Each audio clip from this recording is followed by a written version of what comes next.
हाँ, चलिए ध्यान दीजिए सभी लोग। कल के टॉपिक में क्या चला था? अनुवांशिक पदार्थ की खोज की बात हो रही थी ना। तो अनुवांशिक पदार्थ की खोज में क्या देखा गया था? यही देखा गया था कि वैज्ञानिक का नाम क्या था? वैज्ञानिक का नाम था ओस्टवाल्ड ओवेरी था। एक ओस्टवाल्ड ओवेरी और कोलिन मैक्लियोड। क्या था? Colin MacLeod. इस तरीके से एनसीईआरटी में लिखा हुआ है। ठीक है, इन लोगों ने रूपांतरित सिद्धांत को पूरा किया था किस पर? एक प्रोटीन पर। किस पर? तीन चीजों पर मिलकर जी। हमने कल इस एक्सपेरिमेंट को पूरे अच्छे तरीके से बताया था कि एक यहाँ पर प्रोटीन को, किसको? प्रोटीन को, और एक किसको? आरएनए को, और साथ साथ में डीएनए को। ठीक है जी। यहाँ पर इन्होंने कहा कि भाई अगर हम देखेंगे कि चूहा क्यों मर जा रहा था, ये पिछले वाले लेक्चर से समझ में आएगा, देखोगे तो, कि चूहा मर जा रहा था एस स्ट्रेन की वजह से, आर स्ट्रेन की वजह से, या किसके वजह से? तो मर रहा था एस स्ट्रेन, क्योंकि एस स्ट्रेन चिकना होता है। चिकना इसलिए होता है क्योंकि पॉलीसैकेराइड बनाता है। ठीक है, क्या बनाता है? पॉलीसैकेराइड बनाता है, जिससे उस चूहे के अंदर निमोनिया होती है और चूहा मर जाता था। तो हमें ही पता करना था कि जब हमने एस स्टोन को हीट किल्ड किया था, हीट किल्ड करके डाला था, और हीट किल्ड की वजह से वह क्या होता है, उसके अंदर सारी पॉलीसैकेराइड खत्म होती है, चूहा नहीं मरता है। तो जब heat killed plus R strain जब दोनों एक साथ मिला के चूहे के अंदर डाला गया था, चूहा मर गया था।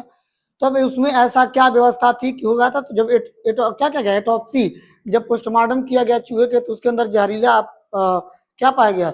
निमोनिया पाया गया, यानी बहुसैकेराइड पाया गया। तो इसका मतलब ये होता है कि एस स्ट्रेन भले ही हीट किल्ड है, लेकिन जैसे आर स्ट्रेन को पाता है, उसमें क्या आ जाता है? वह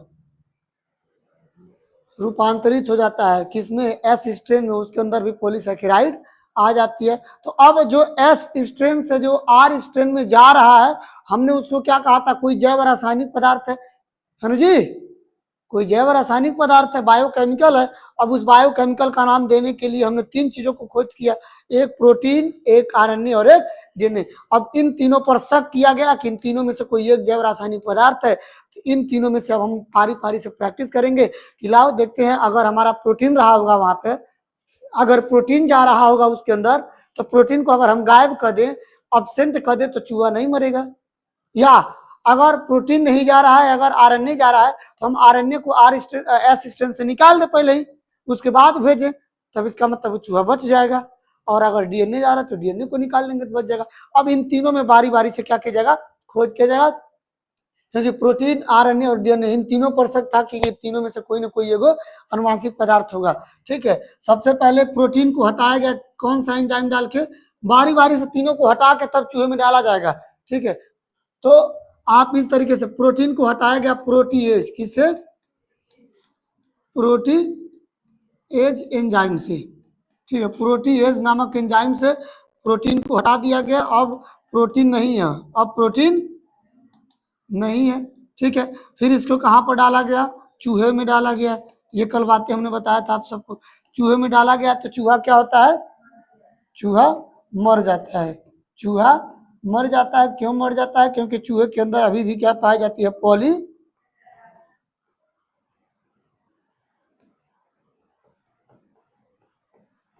पॉलीसैकेराइड पाई जाती है। यानी इससे इस बात का सिद्ध होता है, सत्यापन होता है कि प्रोटीन अनुवांशिक पदार्थ है या नहीं है ना जी। उसके बाद चेक किया गया आरएनए को लेके।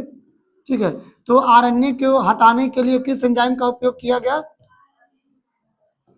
Are N H enzyme. Enzyme डाल के किसको हटाया गया? आरएनए को हटाया गया। अब नो आरएनए। अब हमें शक हुआ कि चलो क्या पता अगर आरएनए अनुवांशिक पदार्थ होगा तो चूहे में डालेंगे तो चूहा क्या हो सकता है? ठीक है, चूहे में क्या क्या है? भेजा गया, प्रवेश कराया गया, इंटर कराया गया, तो चूहा क्या होता है? अभी भी चूहा मर जाता है। यानी इसका मतलब अभी भी चूहे के अंदर क्या है? पॉलीसैकेराइड है। ठीक है, पॉलीसैकेराइड अभी भी है। ये बात हुई थी। लास्ट वाला केवल बचा था हमारा। ठीक है, लास्ट वाला बचा था। तो अब लीजिए डीएनए को भी हम लोग क्या करेंगे, डीएनएज, क्या डीएनएज एंजाइम की सहायता से, डीएनएज एंजाइम की सहायता से क्या करेंगे हम, इसको हटा देंगे डीएनए को। जैसे डीएनए ये एंजाइम है, ये एंजाइम है, ये एंजाइम है इसको हटाने के लिए, ये एंजाइम है इसको हटाने के लिए, और ये एंजाइम है इसको हटाने के लिए। तो नो डीएनए, हमने जो एंजाइम डाला डीएनए गायब हो गया। अब इसको हमने क्या किया है, चूहे में प्रवेश कराया, चूहे में प्रवेश कराया तो चूहा क्या था, चूहा जिंदा था, अर्थात इस सिचुएशन में चूहा नहीं मरा, चूहा क्या था, जिंदा था। तो इसका मतलब क्या हुआ, और चूहे के अंदर क्या नहीं पाएगा, चूहे के अंदर पॉलीसैकेराइड नहीं पाया गया। बात को समझ रहे हो, चूहे के अंदर पॉलीसैकेराइड नहीं पाया गया। तो इसका मतलब ये बात सिद्ध कर दिया गया कि भाई जो एस स्टेन से आर स्टेन में ट्रांसफर हो रहा था बायोकेमिकल या जब रसायन, वह क्या है, अनुवांशिक पदार्थ, वो डीएनए ही है। डीएनए की वजह से वह ट्रांसफर हो जा रहा था या बदल जा रहा था उसमें। तो हमने जब डीएनए को ऑप्शन कर दिया तो हमारा चूहा क्या हुआ, नहीं बना। इस तरीके से सिद्ध हो गया कि भाई कहीं ना कहीं डीएनए क्या है, अनुवांशिक पदार्थ है। डीएनए क्या है, डीएनए अनुवांशिक पदार्थ है। दो वैज्ञानिकों ने यह व्यवस्था जाहिर कर दिया, लेकिन अभी भी कुछ वैज्ञानिक थे जिनको विश्वास नहीं था। ठीक है, दोनों फिर भिड़ जाते हैं किस पर, प्रयोग पर। खिलाओ अभी एक बार और सिद्ध करेंगे, खिलाओ एक वायरस में हम चेक करेंगे भाई उसका अनुवांशिक पदार्थ क्या है। ठीक है, तो ये वाला सब कुछ क्लियर था।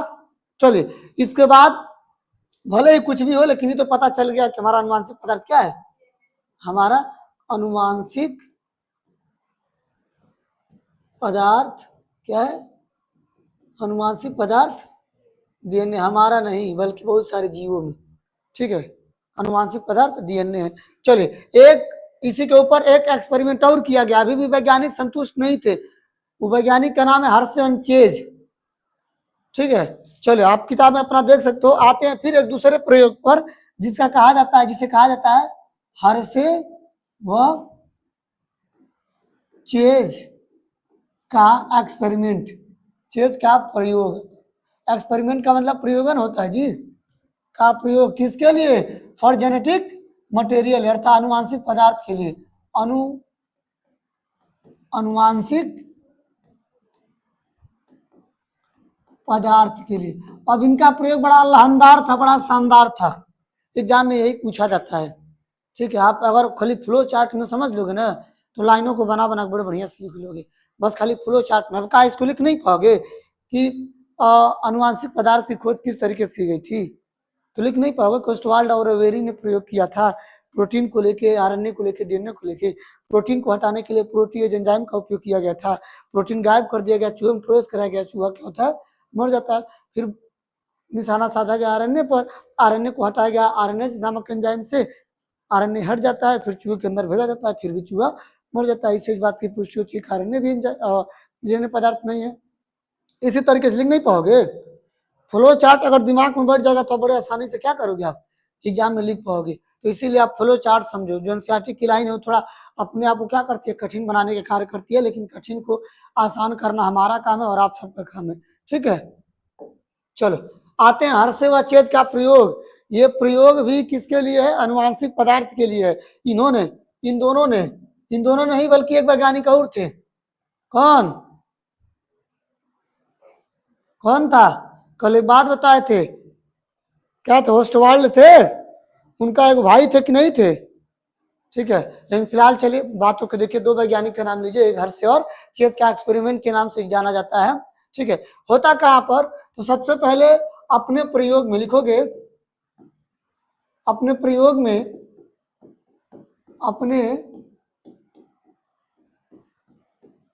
में क्या लेते हैं बताइए। अपने प्रयोग में एक लेते हैं बैक्टीरियोफेज, ये क्या लेते हैं, बैक्टीरियोफेज। चलिए, बैक्टीरियोफेज।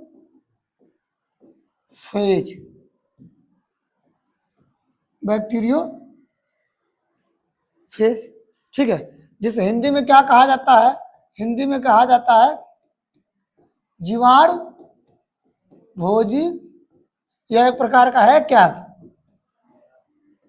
यह एक प्रकार का वायरस है। क्या है, एक प्रकार का वायरस है। देखो बैक्टीरियोफेज एक ऐसा वायरस है ना जो किसी भी बैक्टीरिया को बड़े आसानी से क्या करता है, खा जाता है, उसका भोज कर देता है, उसे खत्म कर देता है, नष्ट कर देता है। कैसे, यानी जैसे मान लीजिए बैक्टीरियोफेज नमस नहीं पता था, जीवाणु भोजी जो जीवाणु को भी खा जाता है, भोजन बना लेता है। जैसे मान लीजिए ये किसी बैक्टीरिया के शरीर के अंदर जाता है और जाने के बाद अपनी संख्या को रिप्लिकेट करता है, बढ़ाता है, और बढ़ाने के बाद उसकी कोशिकाओं को क्या कर देता है, फोड़ देता है, बस्ट कर देता है, वो बैक्टीरिया क्या होता है, खत्म हो जाता है वहीं पर। ठीक है, तो इन्होंने अपने प्रयोग में किसका उपयोग किया, बैक्टीरियोफेज। क्यों प्रयोग किया, क्यों, क्योंकि इन्हें खोज करना था अनुवांशिक पदार्थ की, और अनुवांशिक पदार्थ हमें डीएनए या प्रोटीन, ठीक है, डीएनए या प्रोटीन के ऊपर करना था, आरएनए के ऊपर नहीं, आरएनए के ऊपर नहीं यहाँ पर किया गया, क्योंकि ये जो बैक्टीरियोफेज लिया गया, इस बैक्टीरिया के बारे में अगर आप जानना चाहो तो यही है आपका बैक्टीरियोफेज वायरस। देखिए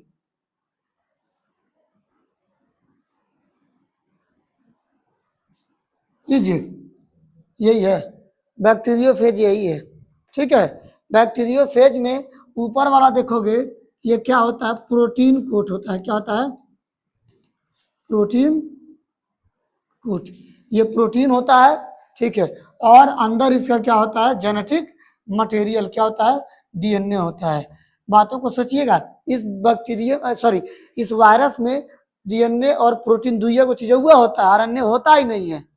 ठीक है, तो हम दुइया चीज के ऊपर न करेंगे। तो वैज्ञानिक ने अगर बैक्टीरियोफेज के लिया तो भाई प्रोटीन और डीएनए है, दुइया चीज के ऊपर करना पड़ेगा हमें एक्सपेरिमेंट, दो में से किसी एक को पता लगाना पड़ेगा कि अनुवांशिक पदार्थ कौन है। ठीक है, उसके बाद ये हो गया, और एक साथ साथ प्रयोग में और चीज लिया गया अपने प्रयोग में। क्या लिया गया, ये पहला नंबर था, और दूसरा नंबर अपने प्रयोग में लिया गया एक बैक्टीरिया। क्या, बैक्टीरिया, क्या लिया गया, हिंदी में भी लिख दूं बैक्टीरिया, वैसे तो इसको जीवाणु बोलते हैं लेकिन बैक्टीरिया लिखता हूँ। बैक्टीरिया लिया गया। ये बैक्टीरिया क्या है, इस बैक्टीरिया का नाम है, इस बैक्टीरिया का नाम अगर हम बता दूं, इरिश्चिरिचिया कोलाई। इरिश्चिरिचिया कैसे लिखोगे, इरिश्चिरिचिया, नमवा थोड़ा कठिन है, लेकिन आप लोग शॉर्ट फॉर्म में से क्या कहोगे, ई कोलाई, ई कोलाई कह तो काम बन जाएगा। इरिश्चिरिचिया कोलाई, क्या नाम है इसका, इरिश्चिरिचिया कोलाई बैक्टीरिया है। लेकिन अब कहोगे कि बताइए, आप कह रहे हैं कि वायरस बैक्टीरिया के अंदर जाता है, अपनी संख्या को रेप्लिकेट करता है, और उसको क्या करता है, इतना संख्या रेप्लिकेट करता है कि उनकी कोशिकाओं को फोड़ देता है और उन्हें मार देता है। तो क्या इस बैक्टीरिया के अंदर भी जाएगा, तो इस बैक्टीरिया के अंदर जाएगा। ठीक है, अगला स्लाइड ले लें, ये देखो यही है वो बैक्टीरिया। इस बैक्टीरिया के अंदर अनुवांशिकता पाई गई है थोड़ी बहुत, जो भी रहेगा इसका। ठीक है, हमने इसमें वायरस को क्या करा दिया, डाल दिया, किसको डाल दिया, वायरस को अंदर भेज दिया। अब वायरस अंदर जाता है, अंदर जाता है, जाने के बाद अपनी संख्या को क्या करता है, ग्रोथ कराता है। लेकिन जैसे सब जीवाणुओं में उसके अंदर ग्रोथ करा के उनकी कोशिकाओं को फोड़कर मार दे रहा था, लेकिन ये इस पर अपना प्रभाव यानी कह सकते हो कि जो वायरस है, वायरस अपना प्रभाव ई कोलाई पर नहीं दिखा पाता है, नहीं दिखा पाता है। अब आप सोच में पड़ोगे आखिर काहे नहीं दिखा पाता है, कहा नहीं दिखा पाता, जबकि इरिश्चिरिचिया कोलाई बैक्टीरियोफेज एक ऐसा वायरस है जो किसी भी बैक्टीरिया को बड़े आसानी से क्या करता है, मार सकता है, और गंगा नदी में पाया जाने वाला एकमात्र यही वायरस है। इसीलिए गंगा नदी में कोई भी सूक्ष्म जीवाणु नहीं पाए जाते हैं। वहां का पानी बिल्कुल क्या होता है, साफ होता है, किसकी वजह से, बैक्टीरियोफेज की वजह से। और इसीलिए शायद वहां उस शुद्धता की वजह से या इस वायरस की वजह से उन्हें क्या बनाया जाता है, पूज्यवान बनाया जाता है कि कोई जड़ी बूटी से होके आती है, ये है वो है, लेकिन उसमें होता कुछ नहीं है। क्या होता है उसमें, बैक्टीरियोफेज जो अपने से छोटे जीवों को क्या करता है, मार देता है, मार के खत्म कर देता है, जिससे वहां का पानी क्या होता है, साफ रहता है, कोई बीमारी नहीं होती है वहां पर नहाने से। इसीलिए वहां पर क्या होता है, लोग उसे पूज्यवान बनाते हैं। कहने वाले अलग अलग धार्मिक ग्रंथों के अनुसार लोग कहते हैं, लेकिन साइंस ये कहता है। समझे, ये बात हो गई। और तो भाई जब वायरस अपना प्रभाव इकोलाई पर नहीं दिखा पाता है, तो किस लिए नहीं दिखा पाता है, क्योंकि क्योंकि क्योंकि जीवाणु के अंदर, जीवाणु मतलब इकोलाई, इकोलाई के अंदर, इकोलाई के अंदर कोई ना कोई क्या होगी, प्रतिरोधी है कि नहीं है। इसके अंदर क्या है, एक प्रतिरोधी है जो उसे बचा रहा है, प्रतिरोधी है जो उसे क्या कर रहा है, जो उसकी प्रतिरोधक क्षमता होती है ना जी, जो रोगों से लड़ने का काम करता है, वही आप यहां से बोल सकते हो कि प्रतिरोधक है। क्या है, प्रतिरोधक, एंटीबायोटिक है, जो इन रोगों से क्या कर रहा है, रोगों से नहीं बल्कि जो उसकी क्या कर रहा है, रक्षा कर रहा है। ठीक है, रक्षा कर रहा है, जिससे उस वायरस का थोड़ा सा भी इसके ऊपर प्रभाव नहीं पड़ा है। अब वैज्ञानिक ने जुगाड़ लगा दिया कि लो इनकी वजह से, इस वायरस की वजह से इकोलाई पर कोई प्रभाव नहीं पड़ेगा। इकोलाई के अंदर कुछ तो ऐसा है, प्रतिजैविक कुछ तो ऐसा जो उसकी रक्षा कर रहा है, तो हम इस वायरस को लेंगे और इस इकोलाई बैक्टीरिया को लेंगे, इसीलिए इसको चुना गया था। रीजन समझ में आया क्यों चुना गया था, क्योंकि इकोलाई पर उस वायरस का कोई प्रभाव नहीं पड़ेगा, और उस वायरस में यानी बैक्टीरियोफेज में प्रोटीन और डीएनए उसकी व्यवस्था थी। तो हमें प्रोटीन और डीएनए पर पता करना है, और ये आपका बैक्टीरियोफेज हो गया। लेकिन अपने प्रयोग में, ठीक है, इनके प्रयोग में, अपने प्रयोग में आप कह सकते हो कि इस प्रयोग में क्या शामिल किया गया, तो इस प्रिंसिपल या इस प्रयोग में शामिल किया गया तत्व, क्या शामिल किया गया, एलिमेंट, अरे क्या शामिल किया गया, तत्व शामिल किया गया। वह तत्व क्या है,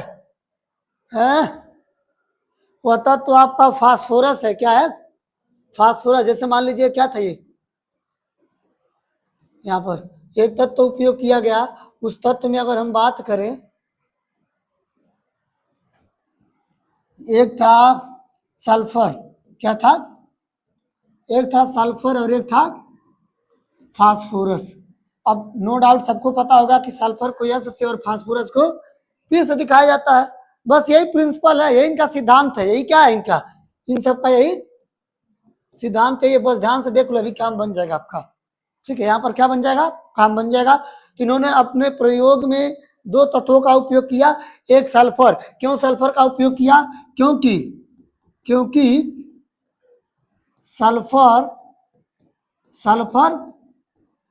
प्रोटीन में क्या आता है, प्रोटीन में पाया जाता है।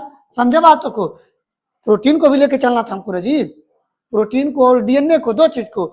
तो भाई अगर सल्फर को लिया तो सल्फर में पाया जाता है प्रोटीन, तो इससे अच्छा हम प्रोटीन के भी एलिमेंट को ले लेते हैं। प्रोटीन क्या करता है तुरंत, अरे सॉरी, सल्फर क्या करता है तुरंत बता देता है। लेकिन अभी रुक जाइए, यहाँ पर फास्फोरस क्यों लिया गया, क्योंकि फास्फोरस कहाँ पर पाया जाता है, क्योंकि ये पाया जाता है कहाँ पर, ये डीएनए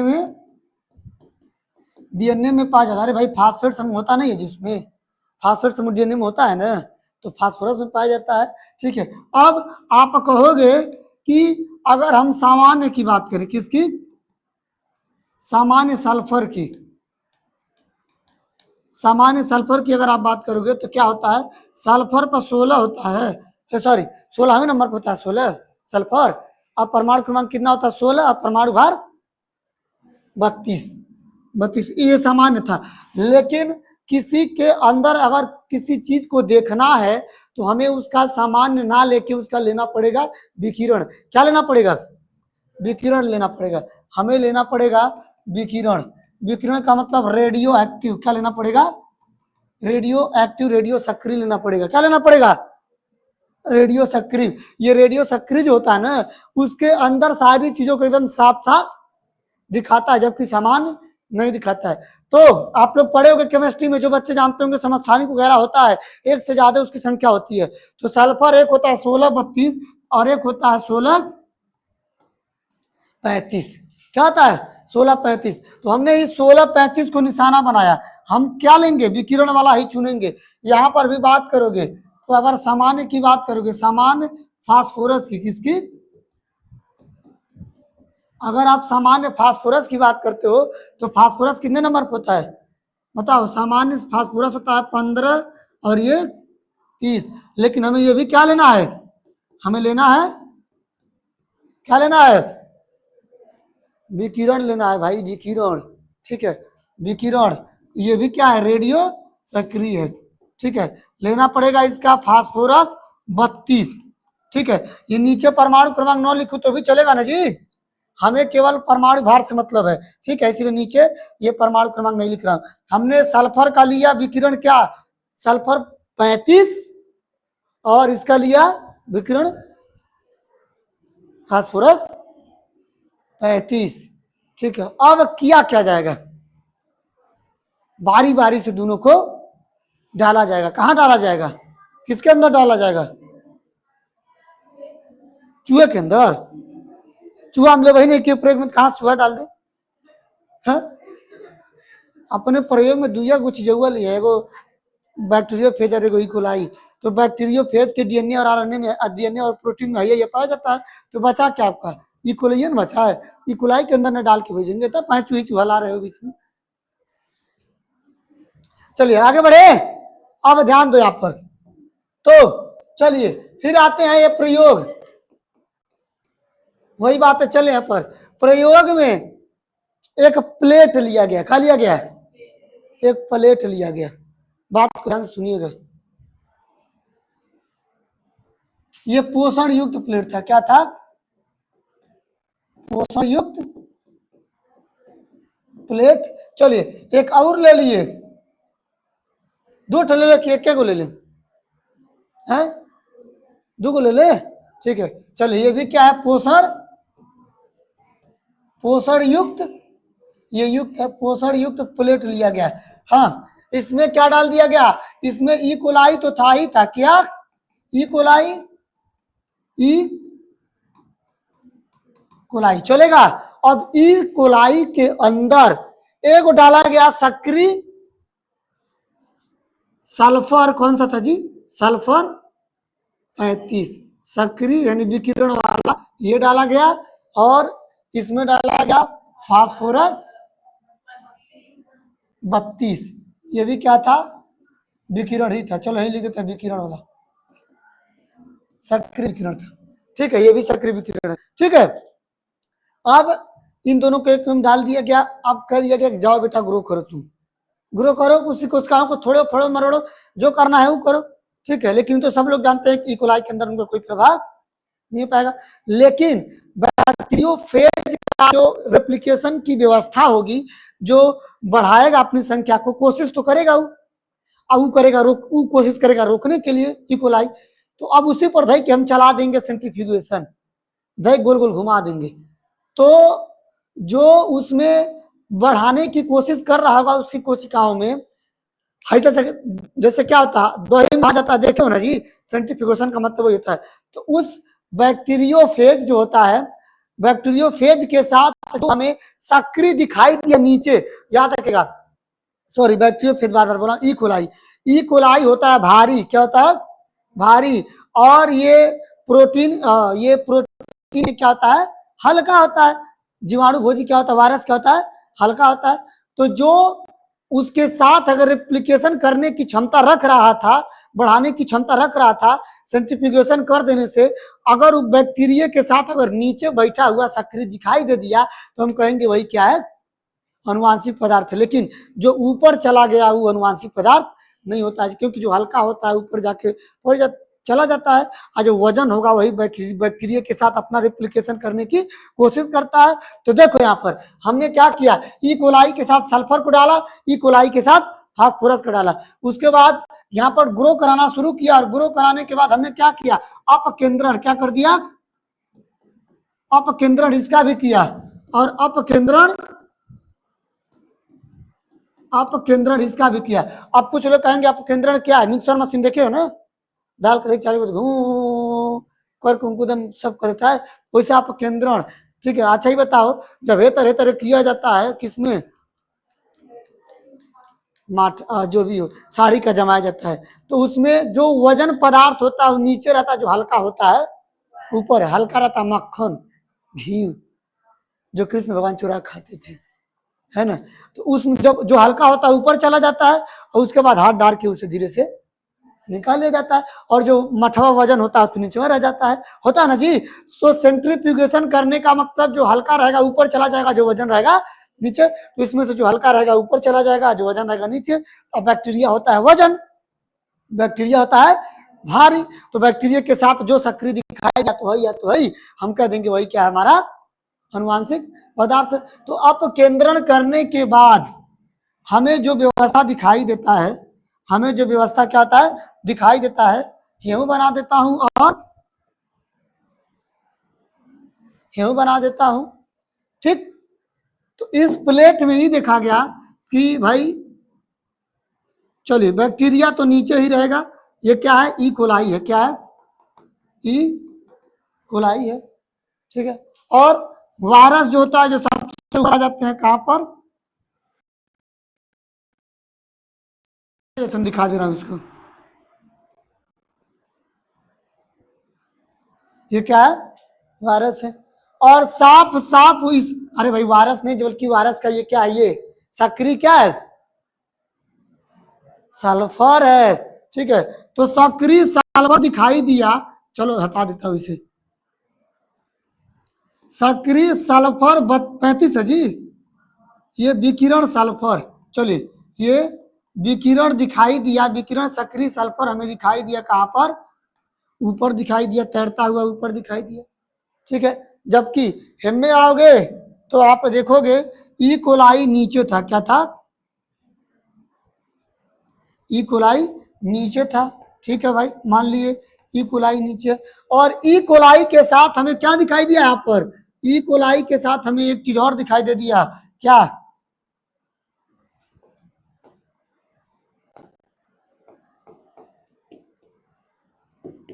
दोनों ये है का जी,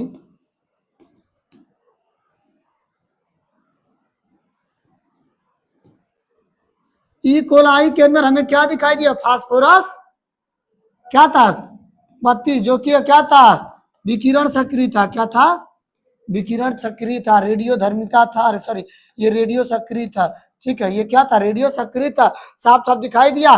और छुच्छा वायरस ऊपर, ये वायरस की प्रवृत्ति, ठीक है। सामान्य वाला ऊपर देखो, अब कुछ लोग ऐसा पढ़ाते हैं कि सामान्य वाला भी डालेंगे और क्या डालेंगे वो डालेंगे, ठीक है। हम तो इस तरीके से अलग अलग तरीके से दिखा दिया कि जो सक्रिय हमें नीचे दिखाई देगा किसके साथ, ई कोलाई के साथ, वही क्या अनुवांशिक पदार्थ है तो चला गया ऊपर, और ये साफ साफ यहाँ पर विकिरण सक्रिय दिखाई दिया। इसका मतलब आप क्या कह सकते हो, इसका मतलब आप कह सकते हो कि प्रयोग में देखा गया, लिखोगे कि प्रयोग में क्या था, प्रयोग में देखा गया कि ई कोलाई, ई कोलाई के साथ, ठीक है, सक्रिय विकिरण ई कोलाई के साथ सक्रिय विकिरण फास्फोरस, फास्फोरस दिखाई पड़ता है, दिखाई पड़ता है, ठीक है।